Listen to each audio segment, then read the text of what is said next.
धाराशिवमध्ये आज ओबीसीचा महाएल्गार मेळावा आहे आणि प्रकाशांना शेंडगे त्या मेळाव्यासाठी आलेले आहेत। अण्णा, मला सांगा की धनगर समाजाला आरक्षण मिळावं असं तुम्ही म्हणताय, परंतु छगन भुजबळ यांचे जे सहकारी आहेत नरहरी झिरवळ तेच म्हणतात की मेंढरू आला आणि ते आरक्षणाला विरोध करतात। नेमकं मग काय सुरू आहे नेमकं? हे बघ, कसं आहे, धनगर समाजाचा आरक्षणाचा लढा हा गेल्या 75 वर्षापासून सुरू आहे आणि प्रत्येक पक्ष हेच म्हणते की धनगर समाजाचा सुद्धा एसटीचा प्रश्न सुटला पाहिजे, त्यांना आरक्षण मिळालं गेलं पाहिजे। काय जे सरकार आता मागे भाजप सरकार आलं होतं त्यावेळी त्यांनी आम्ही पहिल्या कॅबिनेटमध्ये येऊ म्हणून सांगितलं, पण झालं का? नाही झालं ना। कारण जे सगळे नेते जे आहेत ना, उद्धवजीचं सरकार होतं ते म्हणते की धनगरांच्या काठीला आम्ही आरक्षणाची धार आणू, आम्ही आरक्षण। काल परवा ज्यावेळी उद्धव ठाकरे साहेबांची जी बैठक झाली कार्यकर्ता मेळावा, त्याच्यामध्ये सुद्धा धनगर आरक्षण हे सगळं हे आरक्षण घेतच आहेत। प्रत्येकजण ओबीसी धनगर आरक्षणाला पाठिंबा देत आहेत, पण प्रत्यक्षात ज्यावेळी सरकारमध्ये आल्यानंतर मात्र हे सरकार जे काय करायला पाहिजे ते मात्र त्या ठिकाणी होत नाही। भुजबळ साहेबांनी सुद्धा सभागृहामध्ये सुद्धा धनगर समाजाच्या आरक्षणाला पाठिंबा दिलेला आहे। मराठा समाजाने धनगर समाजाला आरक्षणाला पाठिंबा दिला, मग इकडे का? हो, मराठा समाजाचा बघा, मराठा समाज आरक्षणाचा प्रश्न वेगळा आहे। मराठा समाज आरक्षणाचा तो मूळ मागणी काय आहे की आम्हाला कुठल्याही समाजाचा धक्का न लावता आम्हाला 50% वरती आम्हाला आरक्षण द्या, अशी सकल मराठा समाज 58 मोर्चांची मागणी होती आणि त्या मागणीला आजही आमचाही पाठिंबा आहे, भुजबळ साहेबांचा पाठिंबा आहे, सगळ्यांचा पाठिंबा आहे। सरकारही तेच म्हणते की आम्ही मराठा समाजाला आम्ही जे गेलेलं आरक्षण, जे टिकणार आरक्षण आहे ते आम्ही देणार आहे। ही साहेबांचा या धनगर आरक्षणाला एसटी मधला पाठिंबा आहे का? नक्कीच ना, त्या ठिकाणी त्यांनी सभागृहासोबत त्यांनी हे केलेलं आहे। आता मागं जे अधिवेशन झालं त्याच्यामुळे त्यांनी धनगर आरक्षणाचा प्रश्न मांडला, बाकी इतर समाजाचे जे आरक्षण जे आहेत त्यांच्या सगळ्यांचा प्रश्न मांडला, ओबीसीच्या आरक्षण धक्का लागता का म्हणे हाही प्रश्न मांडला आणि शिवाय मराठा समाजाच्या आरक्षणाला जो आहे त्यालासुद्धा त्यांनी पाठिंबा दिला आहे की जे टिकणारं आरक्षण ते त्यांना द्यावं, हे 50% वरतं ओबीसी धक्का लागू नये आणि समाज भांडणं हाच मुख्य प्रश्न आहे। त्यामुळे हा प्रश्न वेळोवेळी सुद्धा सभागृहामध्ये असेल बाहेर असेल त्यांनी मांडलेला आहे। राज्य सरकार कुठलाही निर्णय घेतं आरक्षणाचा असेल किंवा काय त्याच्यामध्ये काय करायचं ते, मात्र तुमच्या ओबीसींच्या सभांमधून तुम्ही फक्त जरांगेंना टार्गेट करताय, त्यांच्या एकट्यावर टीका करताय। तुम्ही सरकारमध्ये मंत्री, मुख्यमंत्री असतील किंवा उपमुख्यमंत्री याच्या कुणावरही तुम्ही टीका करत नाही, फक्त जरांगेंवरच तुम्ही जाणीवपूर्वक टीका करताय असाही आरोप होतोय। नाही, असं मुळीच नाही। बघा, असं आमचा वैयक्तिक जरांगेंना आमचा विरोध नाही आहे। आता बाकी अनेक लोकांनी टीका केल्या, पण आम्ही त्यांच्यावर टीका करण्याचा आम्ही शक्यतो टाळलेला। आमचा विरोध जरांगेच्या भूमिकेला आहे, जरांगे व्यक्ती म्हणून आमचा विरोध नाही आहे। आता त्यांच्यावर टीका झाली, 4थी शिकले 5वी शिकले, हा म्हणजे त्यांच्यावर ज्या टीका झाल्या, पण त्या का झाल्या? कारण त्यांच्यावर भुजबळांच्यावर सुद्धा त्यांनी टीका केल्या, त्यामुळे त्यांनी आरोप भुजबळ आमचे केले आणि भुजबळांनी त्यांच्यावर टीका केली आहे, त्यांच्यावरती आरोपाला उत्तर जे आहे ते त्यांनी दिलेलं आहे। पण आम्ही शक्यतो जरांगेंच्यावरती वैयक्तिक टीका करण्यात आम्ही टाळतो। आम्ही फक्त त्यांची भूमिका जी आहे की आम्हाला सरसकट मराठा समाजाला कुणबी दाखले घेऊन ओबीसीमध्ये घालायला पाहिजे, या भूमिकेला मात्र आमचा विरोध कालही होता, आजही आणि उद्याही राहणार आहे। जरांगेंनी सुरुवात केली का भुजबळांनी सुरुवात केली टीकेला? तुम्हाला काय वाटतं? बघा, कसं आहे की भुजबळ साहेबांनी असं काय केलं मला कळत नाही की जेणेकरून त्यांच्यावरती इतक्या खालच्या लेवलची टीका जी आहे ती करायचा प्रसंग जरांगेच्यावरती आला। कारण त्याने भुजबळ साहेब काय म्हणत होते की जे अजित पवार म्हणते तेच भुजबळ म्हणत होते, जे शिंदेसाहेब म्हणतात तेच भुजबळ म्हणतायत, जे पवारसाहेब म्हणतात तेच भुजबळ म्हणतायत, जे उद्धव ठाकरे तेच भुजबळ म्हणतायत। मग भुजबळांच्यावरती एवढा राग कशासाठी मला कळत नाही आहे। काय जे सगळेच म्हणतात ते भुजबळ साहेब म्हणतायत, मग त्यांच्यावरती एवढ्या वैयक्तिक लेवलला जाऊन टीका करण्याची वेळ का यावी याचं कोडं मला अजूनही कळलेलं नाही। मराठा आरक्षणासाठी जरांगेंनी मुंबई इथे आंदोलन करण्याची घोषणा केली, त्यानंतर तुम्ही तुमची भूमिका स्पष्ट करून तुम्ही घोषणा केली की आम्ही 26 तारखेला जाणार, मात्र त्यापूर्वी तुम्ही सरकारच्या विरोधामध्ये हा आंदोलन किंवा असं मुंबईला जाऊन आंदोलन करू शकत होता। केवळ जरांगेंच्या आंदोलनाला विरोध करण्यासाठी किंवा त्यांना एक आव्हान देण्यासाठी तुम्ही हा 26 तारखेचा मोर्चा आयोजित केला। नाही, असं मुळीच नाही आहे। कारण आम्हाला या महाराष्ट्र शासनाने लिखित स्वरूपात आम्हाला आश्वासित केलं होतं, शिंदे साहेबांनी आश्वासित केलं की कुठल्याही परिस्थितीत आम्ही ओबीसीच्या आरक्षणाला धक्का न लावता आम्ही मराठा आरक्षण देणार आहे। देवेंद्र फडणवीस साहेबांनी ते सांगितलं की आमचा DNA आमचा ओबीसी आहे, आम्हाला घडलं आहे आम्हाला ओबीसी नाही, त्यांची वोट बँक ओबीसी आहे, म्हणून कुठल्याही ओबीसीमध्ये वाटते की सहन करणार नाही, अशी भूमिका दस्तूरखुद्द देवेंद्र फडणवीस सभागृहात घेतली आहे, उघडपणे घेतलेली आहे। अजितदादा पवारांनी तीच भूमिका घेतलेली आहे।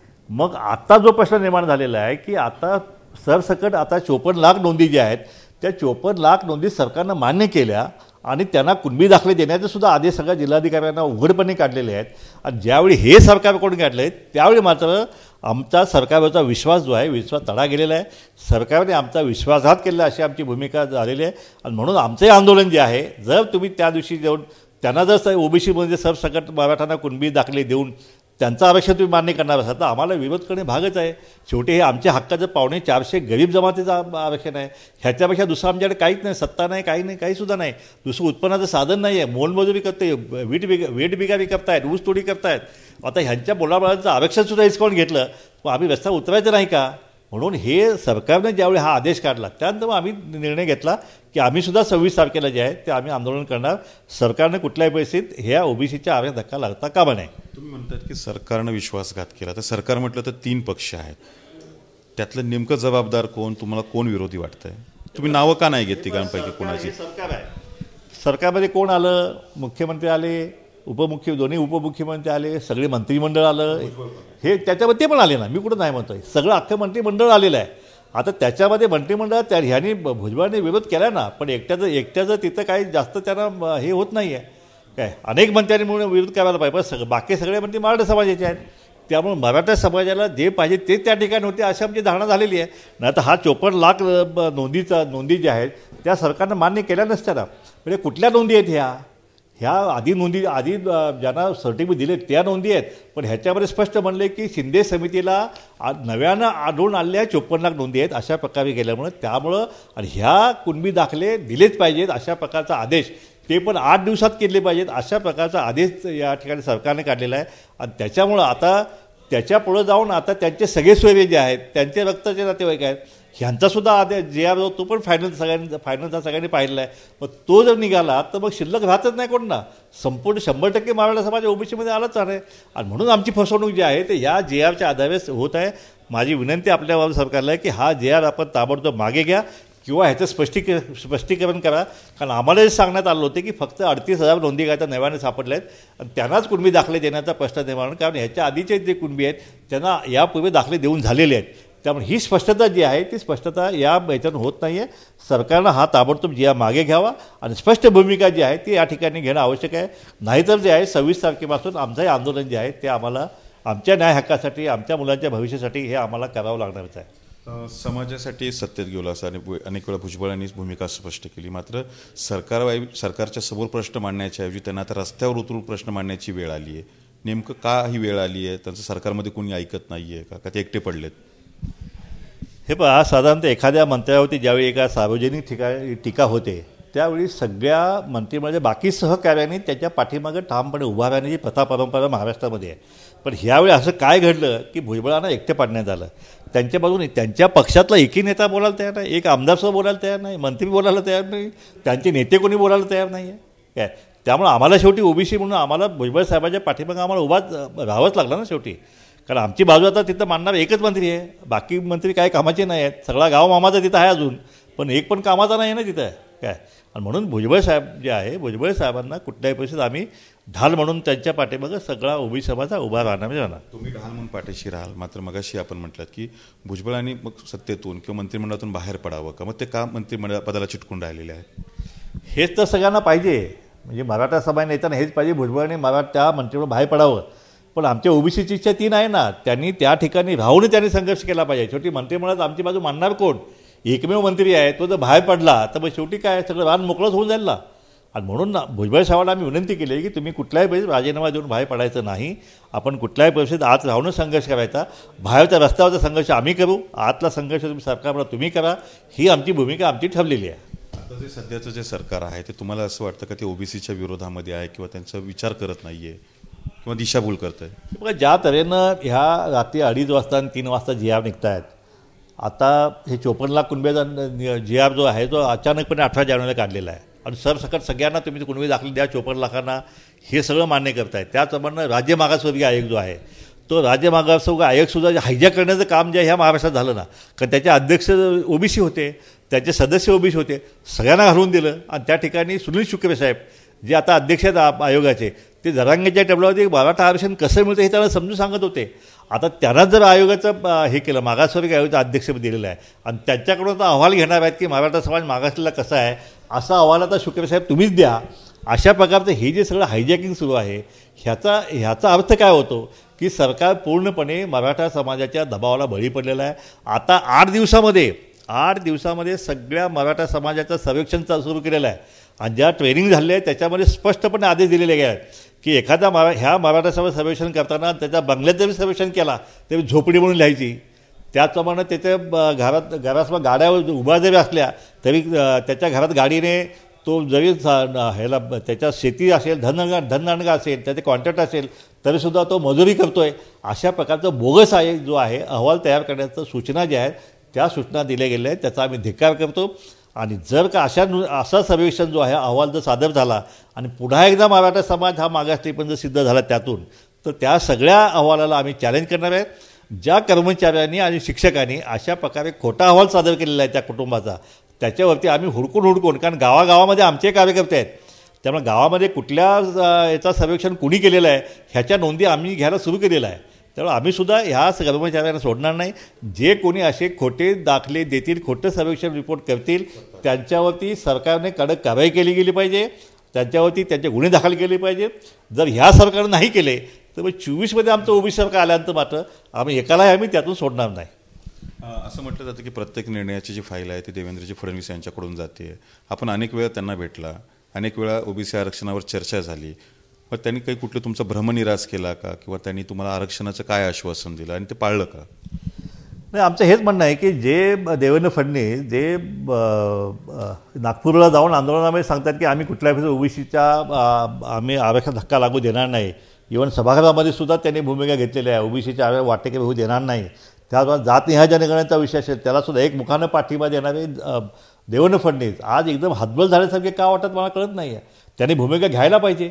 काल आम्ही अजितदादांना भेटलो आणि त्यांना सांगितलं की तुम्ही हे सरकार हे चुकीचं करायला लागलं आहे, हे खोटा जी आर आहे सगळा, हे स्पष्ट ह्याच्यामध्ये ओबीसी भयभीत झालेला आहे, अडचणीत आलेला आहे. आणि त्यानंतर आम्ही देवेंद्र फडणवीसला भेटायला गेलो तर ते आम्हाला भेटायला तयार नाही. कदाचित त्यांच्या मीटिंग असतील सुद्धा, परंतु अशा ज्या काही इमर्जन्सी असेल त्यावेळी त्यांनी आम्हाला भेटलं पाहिजे, आमचं म्हणणं ऐकून घेतलं पाहिजे, एवढंच आमचं म्हणणं आहे.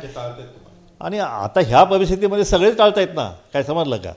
त्यामुळे आता ओबीसीने जायचं कुणाकडे हा प्रश्न निर्माण झालेला आहे. कारण सरकार एकामागो एक निर्णय घेत सुटलेला आहे. आता 2.5 वाजता तो शिंदे समिती झालं, शिंदे समितीनं 54 लाख नोंदी, आता 57 लाख निघाल्याचं आम्ही काल ऐकतोय. त्यामुळे हे सगळे धडाधड जे निर्णय होत आहेत ते सगळे मराठा समाजाच्या बाजूनं होत आहेत आणि त्यामुळे ओबीसीचं आरक्षण जे आहे ते अक्षरशः त्या धोक्यात आलेलं आहे.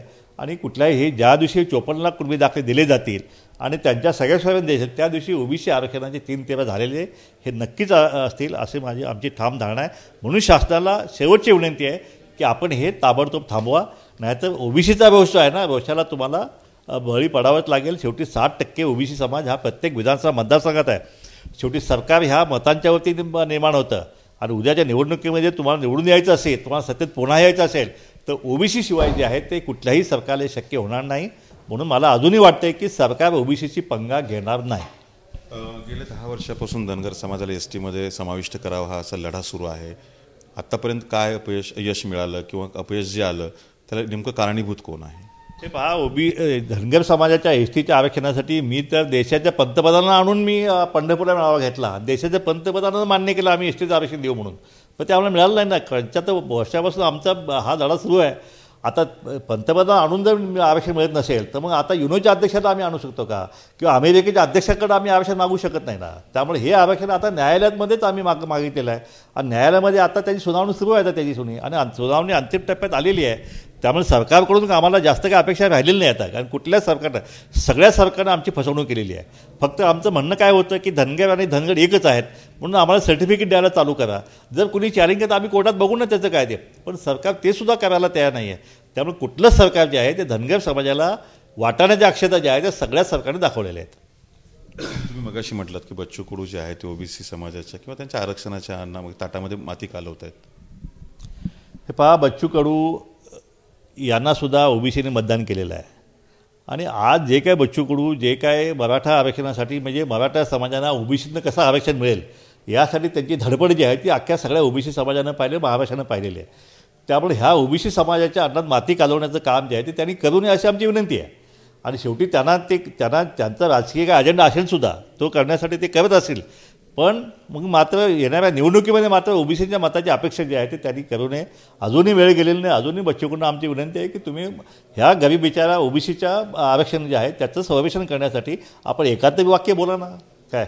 आणि जर बोलताय तर शांत राहा, पण असं उघडपणे ओबीसीच्या आरक्षणाचे सत्यानाश करण्यासाठी तुम्ही जर हे करत असाल तर आम्ही नक्कीच त्याला विरोध करू. आणि ह्या भूमिकेला आमचा बच्चू कडूंच्या ह्या भूमिकेशी आम्ही सहमत नाही. त्यांनी अजूनसुद्धा भूमिका बदलावी अशी आमची अपेक्षा आहे. तुम्ही म्हणताय की हे ओबीसींचे मेळावे आहेत, मात्र ओबीसींचे जे प्रमुख नेते आहेत समजा छगनजी भुजबळ असतील ते धाराशिवला आज समजा येणार नाही आहेत.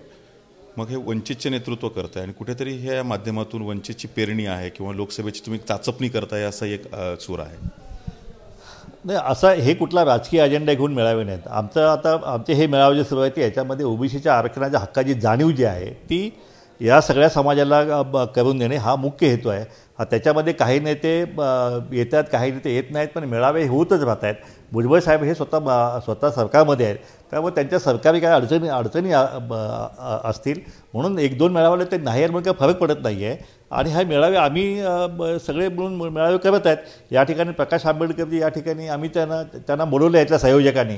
आणि त्या ठिकाणी दलित समाज जो आहे तो जर या चळवळीशी अटॅच होत असेल तर गावागावामध्ये एक मोठं पाठबळ जे आहे ते या चळवळीला मिळणार आहे. म्हणून संयोजकांनी प्रकाश आंबेडकर साहेबांना सुद्धा दिलेले आहे. आणि प्रकाश आंबेडकर जे आहेत ते स्वर्गीय महामानव डॉक्टर बाबासाहेब आंबेडकर जे नातू आहेत, रक्ताचे त्यांचे नातेवाईक आहेत, ते विचाराचे सुद्धा ते वारसदार आहेत.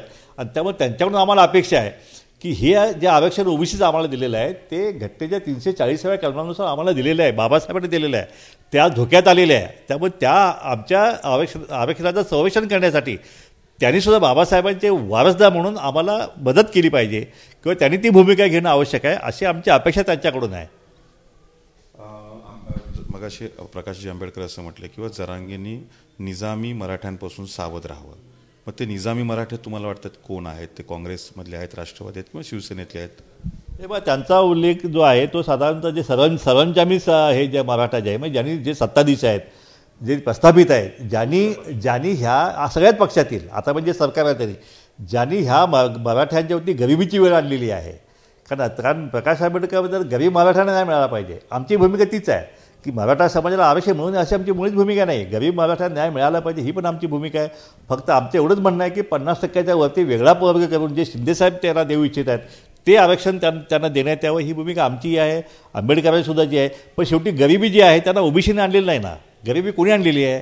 हे जे प्रस्थापित धनधानगी आत्तापर्यंत सत्ताधीश झाले, मुख्यमंत्री झाले, आमदार झाले, मंत्री झाले, कृषी मंत्री यांचे, उद्योग मंत्री यांचे, कामगार मंत्री यांचे, सगळे यांचेच ना. मग ह्यांच्यावर गरिबी कुणी आणली? ह्यांच्यावर गरिबी ओबीसीने आणलेली नाही, ह्या प्रस्थापित मराठ्यांनी त्यांच्यावर गरिबी आणलेली आहे. आणि म्हणून प्रकाश आंबेडकर जे हे त्या निजामी सरदारांशी जे त्याची तुलना केलेली आहे की त्यांचा विरोध आहे. तुम्ही मगाशी म्हटलात की जर ओबीसी समाजावर अन्याय झाला तर पुढचा मुख्यमंत्री जो असेल तो ओबीसींचा असेल, तर तो मुख्यमंत्री पदाचा चेहरा कोण आहे किंवा तुमच्याकडे काय ॲक्शन प्लॅन आहे त्याचं? हे पहा, हे पुढची राजकीय भूमिका अजून आमची काही ठरलेली नाही.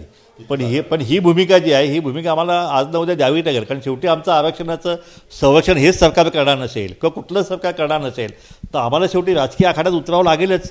ओबीसीना शेवटी स्वतःचं हे शेवटी 60% मतदान आहे आमचं. ह्या मतदानाचा उपयोग करून हे ओबीसीने जर स्वतःचं सरकार बनवून स्वतःच्या हक्काचं संरक्षण जर केलं तर बिघडलं कुठं?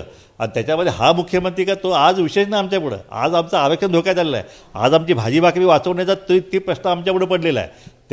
त्यामुळे वेळ प्रसंगी पडला की मात्र ह्या राजकीय आखाड्यातसुद्धा हा ओबीसीला उचलल्याशिवाय भाग नाही. कारण सरकार जे आहे म्हणून आम्ही शासनाला इशारा देत आहे की तुम्ही आमचं आरक्षण वाचवा, नाहीतर येणाऱ्या 24च्या निवडणुकीमध्ये या सरकारला जे आहे घरचा रस्ता दाखवण्यासाठी हा ओबीसी हा सक्षम आहे.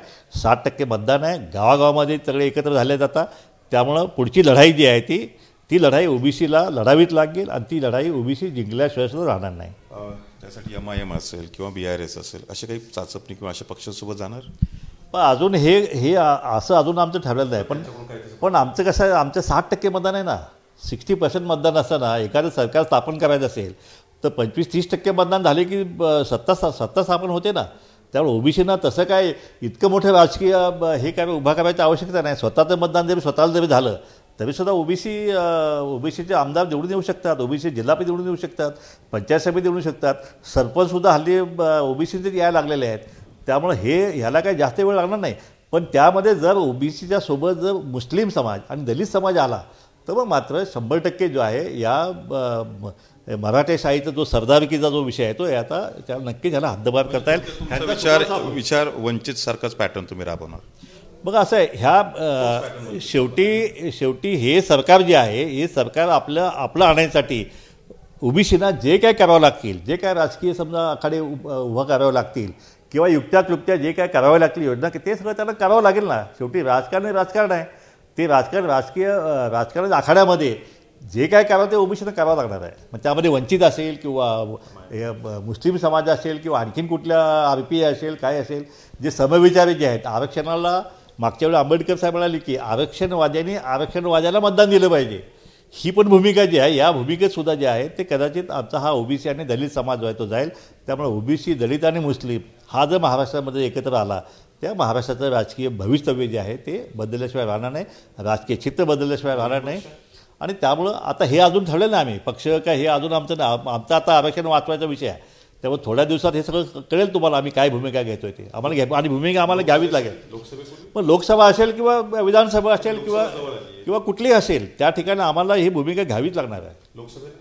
कुठली लोकसभा, विधानसभा, त्याच्या आधी समजा कुठली लागली एखाद्या नगरपालिका तर तिथं सुद्धा आम्हाला भूमिका घ्यावी लागेल ना. कारण शेवटी आम्हाला मैदानात उतरावं लागणार आहे, कारण आमच्या हक्काचं रक्षण आम्हाला करायचं आहे. जर असं करता येत असेल तर आमको टेढ़ी उंगली करनीच पडेगी ना. ओबीसी आरक्षणाचं जर रक्षण नाही झालं तर सरकार उलथून लावू असा इशारा त्याने दिला आहे. संतोष जाधव, TVNN मराठी, धाराशिव.